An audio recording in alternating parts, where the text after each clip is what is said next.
Whispers in the drawing room always told the same lie: the Duke of Oakhaven was enchanted by the eldest daughter's radiant beauty. They never mentioned the ink-stained fingers of the younger sister, nor the scandalous midnight betrayal that would soon shatter London's elite and rewrite the history of their bloodline.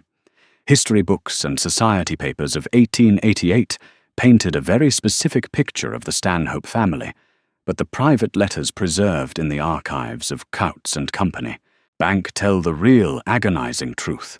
Earl Gregory Stanhope of Alderley Manor was a man drowning in a sea of his own making. To the outside world, he was a pillar of the Cheshire aristocracy, hosting grand hunts and lavish balls. In reality, his ledgers were bleeding red.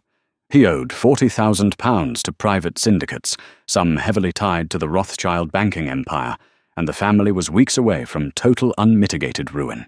His only salvation lay in his eldest daughter, Lady Vivian Stanhope.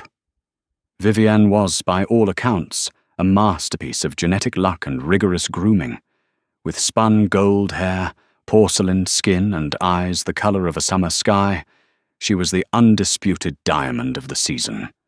Her wardrobe was entirely custom-made by the legendary Charles Frederick Worth in Paris, purchased on the very last scraps of the Earl's credit. She was trained to smile demurely, play the pianoforte, with just enough skill to be pleasant, but not intimidating, and to never under any circumstances voice a controversial opinion.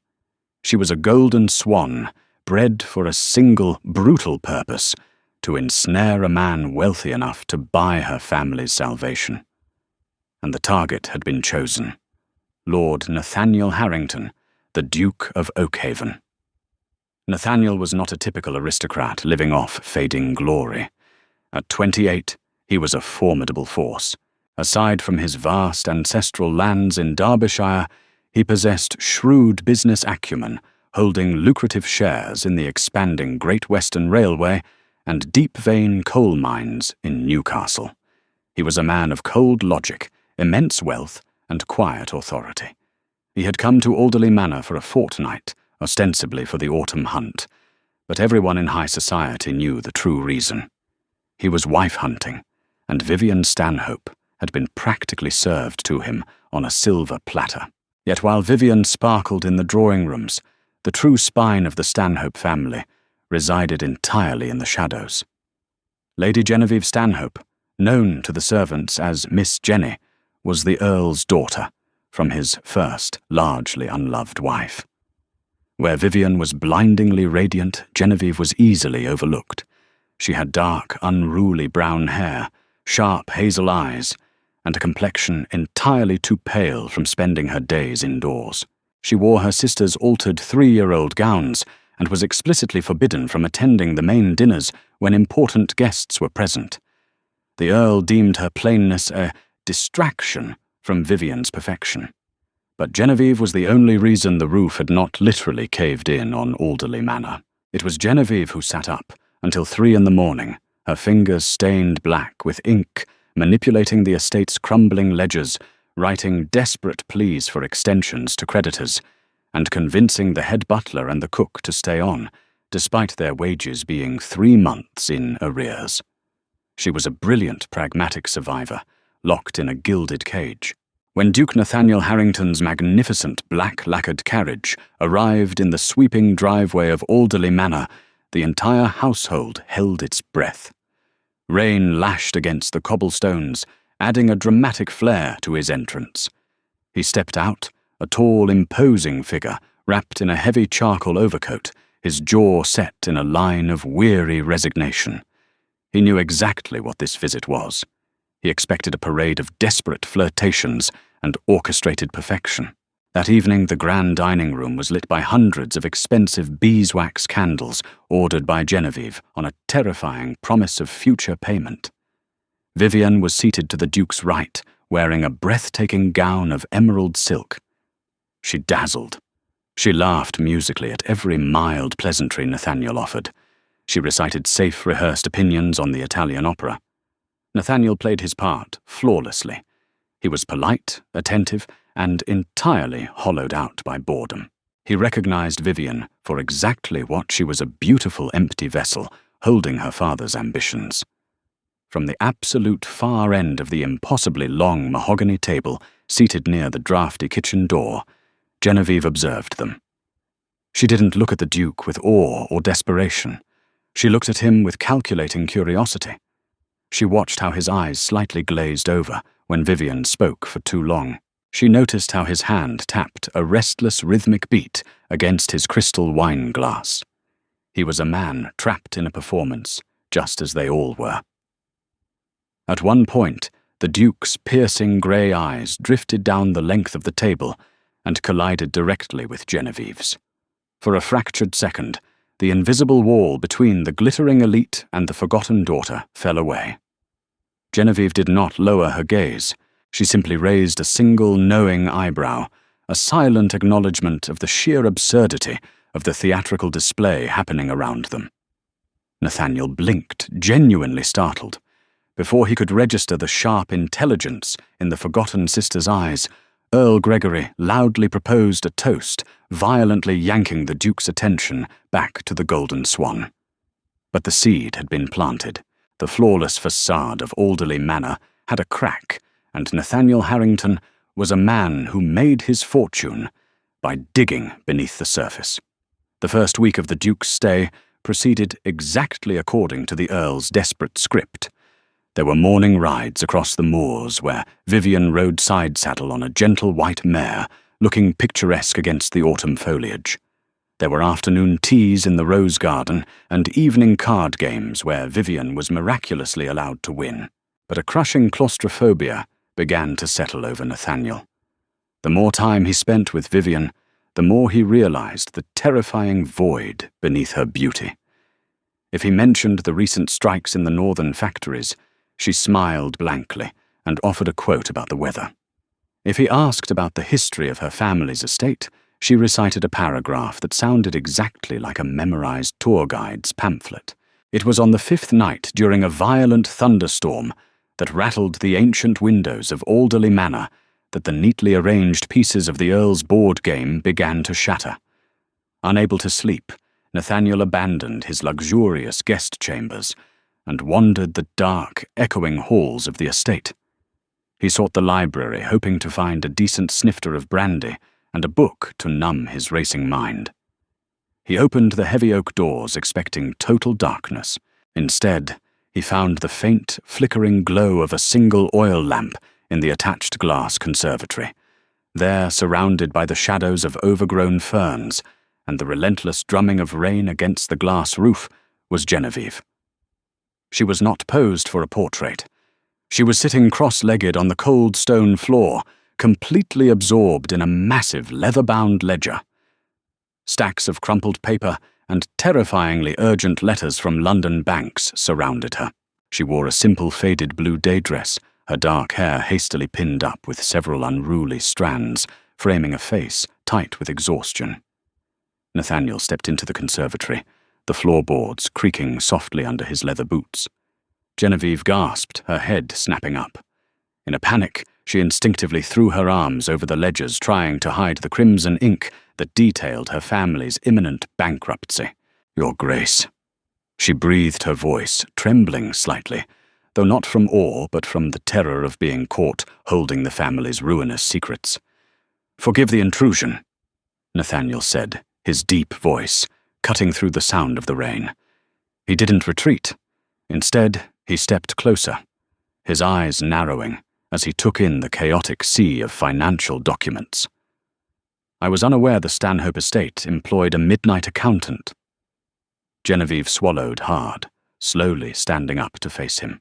She was inches shorter than him, yet she refused to cower. "The daylight hours are quite demanding, Your Grace. Some tasks require the quiet of the night." Nathaniel's gaze drifted to the exposed corner of a letter bearing the seal of a notorious London debt collector. He looked back up at her, the pieces suddenly snapping together in his brilliant analytical mind. The sudden desperation of the Earl, the forced, urgent proximity of Vivian, the frayed edges of the servants' uniforms that he had silently noted days ago. You are the one holding the walls of this house up, aren't you? He asked quietly. It wasn't a question.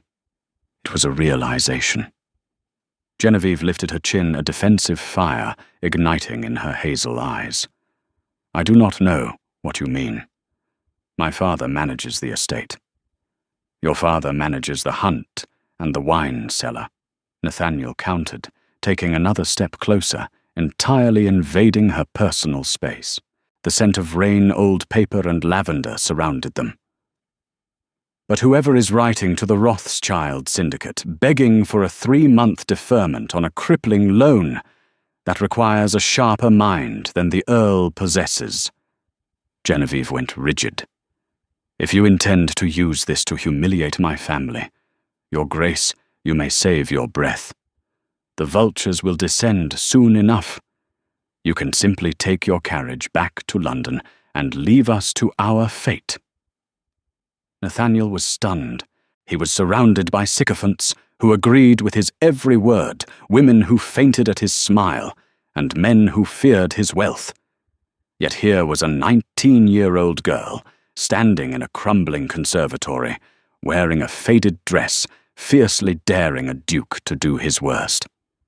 I have no interest in humiliation, Lady Genevieve, he said softly, testing her name on his tongue. It felt infinitely more real than the manufactured sweetness of Vivian's. I have an interest in the truth, a commodity that seems exceptionally rare in this house.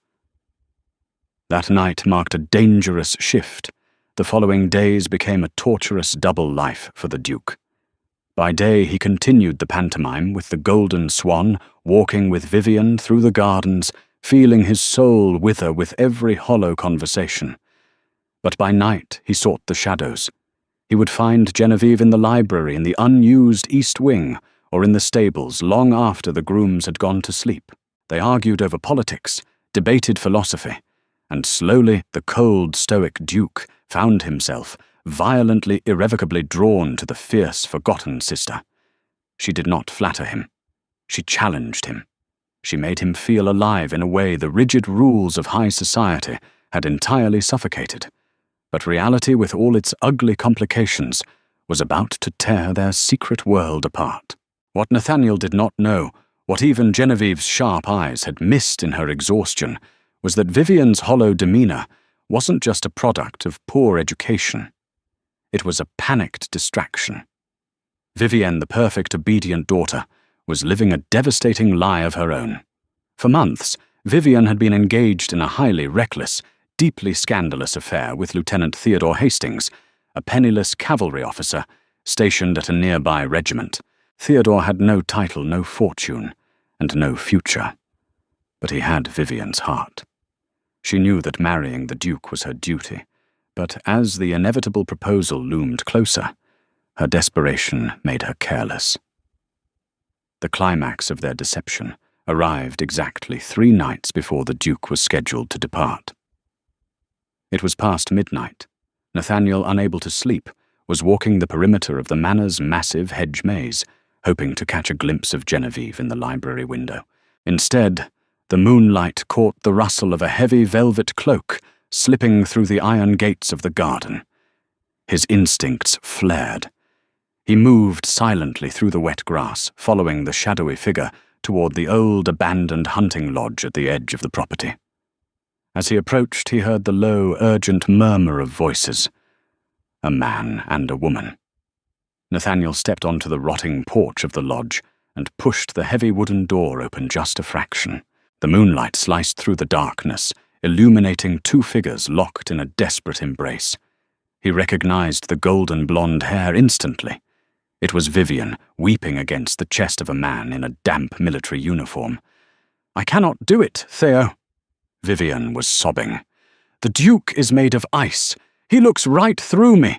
I would rather die in poverty with you than freeze to death in his grand estate." Nathaniel stood paralyzed in the shadows. His pride took a momentary hit, but it was quickly replaced by a profound, overwhelming sense of relief. The Golden Swan was a fraud, which meant the trap the Earl had set for him was broken. He was free. He turned to leave, perfectly content to let the scandal implode on its own, when he heard the sharp snap of a twig behind him. He spun around. Standing there drenched in the freezing rain, her face pale with absolute horror, was Genevieve.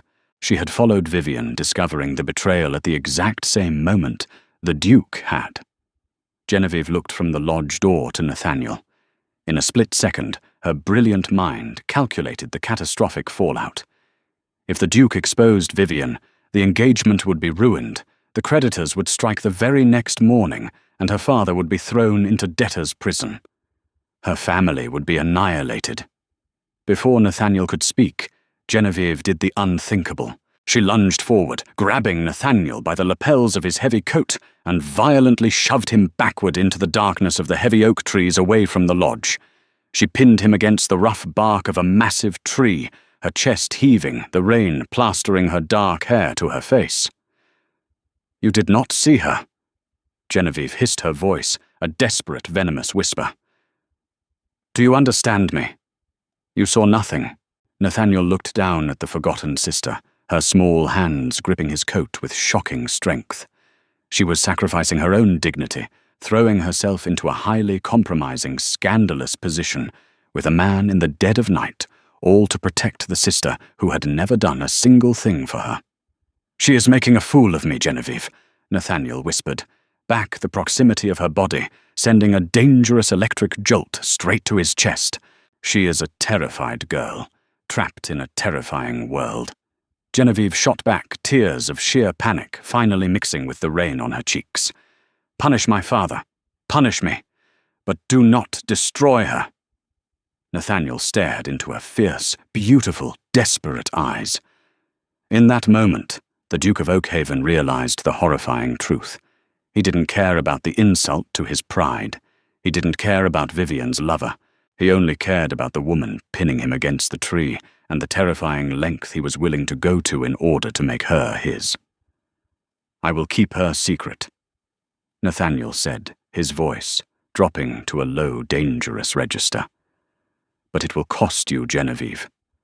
It will cost you everything." Rainwater dripped from the brim of Nathaniel's dark hat, pooling onto the heavy shoulders of his charcoal overcoat, as he stared down at the trembling, defiant young woman pinning him against the massive oak tree. Genevieve's fingers were white-knuckled, where they gripped his lapels, her breath coming in ragged, desperate gasps. Silence stretched between them, heavier than the oppressive autumn storm thrashing the Cheshire countryside. Nathaniel's mind, usually a fortress of cold logic and calculated maneuvers, was completely upended. He had spent his entire adult life evading gold-digging debutantes and their scheming parents. He had walked into Alderley Manor fully expecting to endure a tedious charade, reject the Golden Swan, and return to his lucrative investments in London. Instead, he found himself utterly captivated by a Shado, a brilliant, ink-stained girl who fought for a family that treated her like an unwanted ghost. "Everything," Genevieve whispered, the word nearly swallowed by a crack of thunder overhead. Her hazel eyes were wide with a mixture of terror and fierce determination. "What do you mean it will cost me everything I have, no dowry, Your Grace?" "I possess absolutely nothing of value." Nathaniel slowly raised his hands, gently but firmly grasping her wrists, to detach her frantic grip from his coat. He did not step away. Instead, he maintained the dangerous, intoxicating proximity. "You possess a mind sharper than any solicitor at Baring Brothers and Company." "Genevieve," he replied, his voice a low, steady rumble that vibrated through the rain.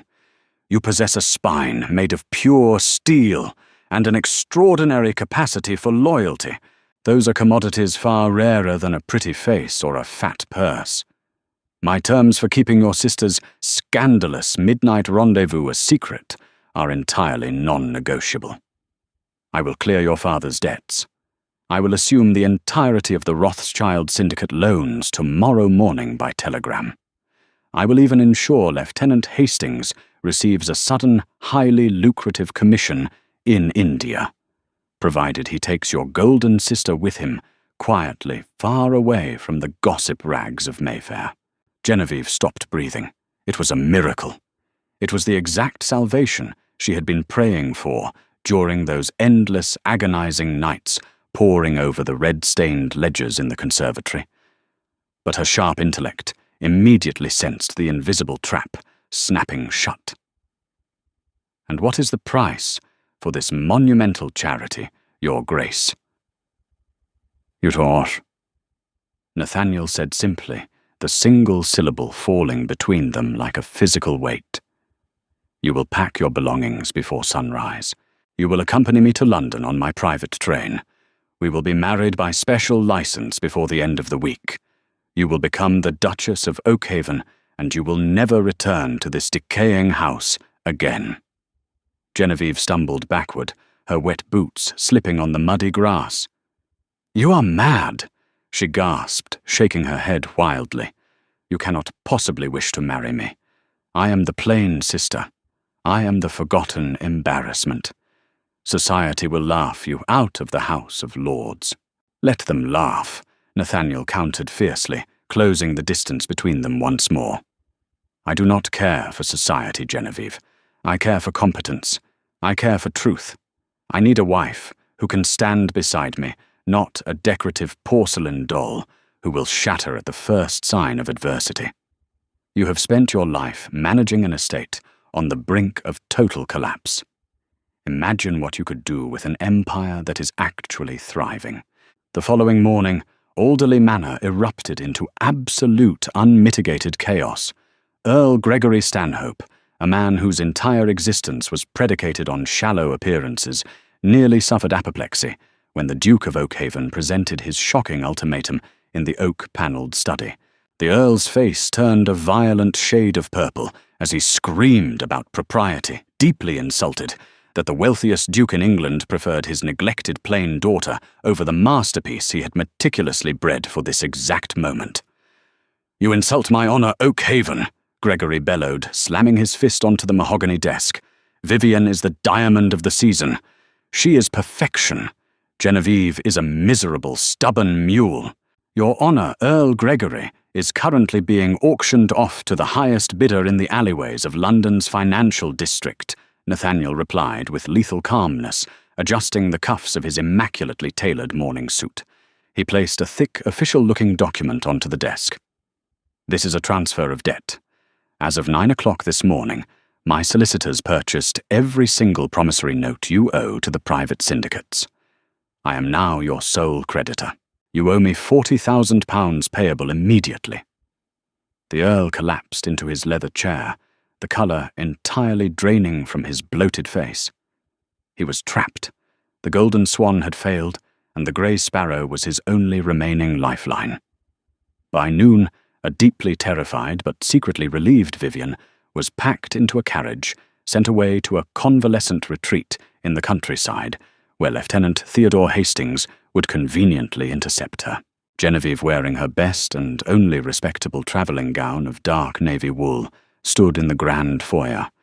She carried a single battered leather valise containing a few worn books, her beloved fountain pen, and her meagre wardrobe. She did not look back as she stepped into the Duke's magnificent black carriage. She felt like a prisoner being transported to the gallows, completely unaware that the man sitting silently across from her was practically vibrating with an overwhelming, obsessive need to protect her from the world that had cast her aside. London society in 1888 was a vicious, unforgiving colosseum, and the abrupt, highly secretive marriage of the Duke of Oakhaven sent explosive shockwaves through the elite circles of Mayfair. Whispers hissed through the drawing rooms of Belgravia like venomous snakes. Why had the formidable, untouchable Nathaniel Harrington married the entirely unknown, desperately poor daughter of a ruined earl? The consensus was cruel, but unanimous. She must have blackmailed him, or worse, she was already with child. Genevieve arrived at Oakhaven House, a palatial limestone mansion overlooking Hyde Park, expecting a life of cold, isolated misery. She assumed Nathaniel had married her to punish her family, to secure a competent, unpaid estate manager, or simply to assert his absolute dominance over the aristocracy. For the first month, they lived like polite strangers sharing a museum. Nathaniel spent his days at his corporate offices, expanding his railway monopolies, while Genevieve was left to wander the cavernous, eerily quiet halls of her new golden cage. But then the quiet revolution began. It started with the ledgers. One rainy Tuesday, a nervous head butler named Fitzwilliam brought a massive stack of leather-bound financial books into Genevieve's private sitting room. "His Grace requested these be delivered to you, Your Grace," Fitzwilliam murmured, bowing deeply. He stated that the household accounts require a sharper eye. Genevieve opened the first book, expecting to find chaos. Instead, she found immaculate, overwhelming wealth. She found vast charitable endowments, complex stock portfolios, and massive estate budgets. Tucked into the front cover was a handwritten note on thick cream-colored parchment, bearing Nathaniel's bold, slashing handwriting. "I promised you an empire, Genevieve. Rule it." Tears pricked her eyes. For her entire life, her intelligence had been treated as an ugly defect, a shameful secret to be hidden away in the dark. Nathaniel was not hiding her. He was actively arming her. Over the next several weeks, the glacial distance between them began to thaw. They spent their evenings in the massive, fire-lit library, poring over blueprints for new workers' housing in his Newcastle coal mines. Genevieve fiercely debated construction costs, pointing out inefficiencies, while Nathaniel watched her with a heavy, smouldering intensity that made her pulse race uncontrollably. He didn't just respect her mind. He was utterly intoxicated by it. The true test, however, arrived in late November. The Duchess of Devonshire, the undisputed reigning queen of London high society, hosted her legendary winter masquerade ball. It was an event where reputations were either cemented or completely annihilated. Genevieve knew she had to attend. She knew the vultures were waiting to tear the plain, penniless Duchess apart. Nathaniel refused to let her walk into the slaughterhouse undefended. He secretly commissioned Jacques Doucet, the fiercely avant-garde Parisian designer who was quickly eclipsing Worth, to create a gown explicitly for his wife. When Genevieve descended the sweeping marble staircase of Oakhaven House on the night of the ball, Nathaniel completely lost his breath. She was not dressed as a delicate golden swan. She was dressed like a queen of the midnight sky. The gown was a breathtaking masterpiece of deep midnight blue velvet, heavily embroidered with actual silver threads and tiny crushed sapphires that caught the light with every movement. The bodice was structured, highlighting her slender figure, while the skirt flowed dramatically behind her. Her dark, unruly hair was elegantly swept up, pinned with a spectacular diamond and sapphire tiara that had belonged to Nathaniel's grandmother. She looked dangerous, regal, and fiercely beautiful. "You are magnificent," Nathaniel whispered, roughly stepping forward to press a lingering, searing kiss to her bare shoulder, sending a violent shiver down her spine. "Let them look upon you and despair, my dark sparrow." When the Duke and Duchess of Oakhaven entered the grand ballroom of Devonshire House, the music practically screeched to a halt. Hundreds of aristocrats turned their painted fans, pausing mid-flutter. They had expected a frightened, dowdy country mouse. Instead, they were faced with a striking, confident woman on the arm of the most powerful man in the room. The night was a triumph, but the climax of the drama occurred near the champagne fountain. Lord Cavendish, a notoriously cruel and arrogant viscount, who had previously lost a massive railway bid to Nathaniel, decided to strike a drunken blow at the Duke's pride. "I must say, Oakhaven." Cavendish slurred loudly, ensuring the surrounding crowd fell dead silent to listen. "It is terribly generous of you to take in the Stanhope charity case. Tell me, did Earl Gregory throw in the family's outstanding butcher bills with the dowry, or did you have to purchase those separately?" A collective gasp echoed through the crowd. Genevieve stiffened, the old familiar shame threatening to drown her. She prepared to lower her head and walk away, as she had been trained to do her entire life. But Nathaniel's hand tightened around her waist, anchoring her firmly to his side. Nathaniel stepped forward, his grey eyes flashing with a terrifying, predatory rage. The temperature in the room seemed to plummet 10 degrees.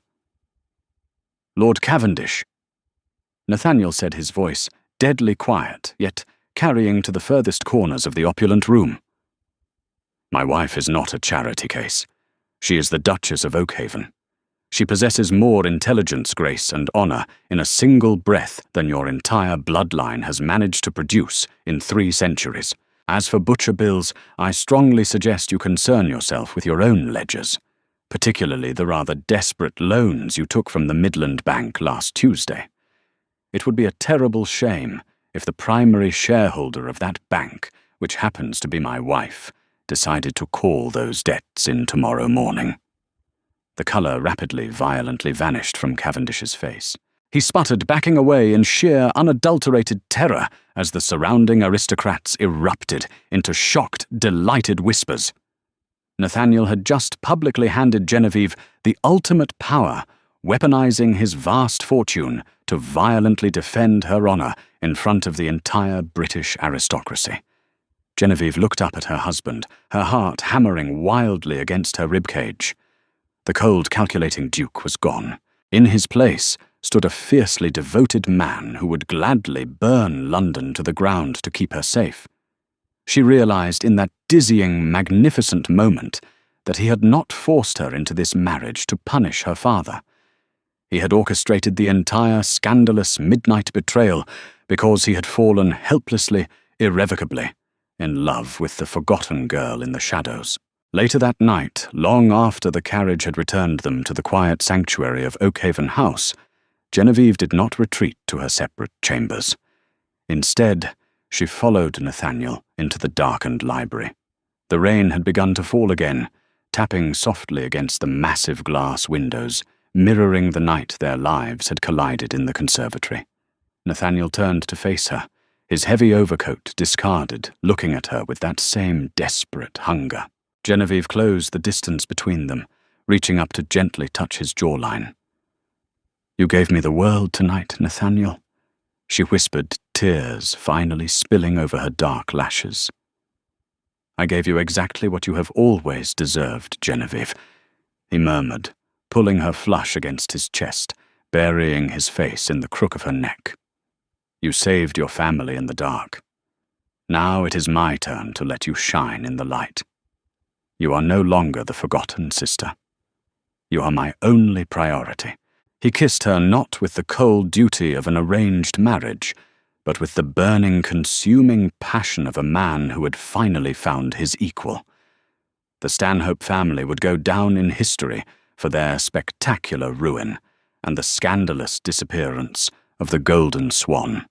But the true legacy belonged to the Duke of Oakhaven and his brilliant, shadow-born Duchess, who ruled their empire side by side, perfectly unbothered by the whispers of the world they had conquered.